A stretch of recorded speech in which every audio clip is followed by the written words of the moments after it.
Tri-cab nabundol ng bus, 3-month-old baby, patay. Naritong news scoop.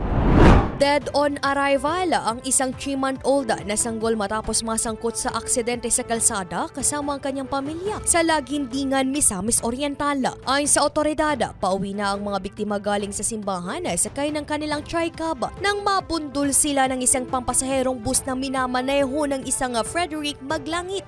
Posibleng umanong hindi na kontrol ni Maglangit ang brake ang minamanehong bus dahilan para mabangga ang tri-cab ng pamilya at tumilapon. Sa lakas ng pagkakabangga, nagtamo ng malalang pinsala ang mga biktima. Sinubukan pang iligtas ang paslit ng rumesponding nurse na nagkataon na nasa lugaran nang maganap ang insidente pero hindi na umabot sa ospital ang 3-month-old baby. Patuloy naman nagpapagaling ang mga biktima mula sa mga natamong sugat sa aksidente. Sa ngayon, nahaharap naman ang bus driver sa patong-patong na kaso dahil sa insidente.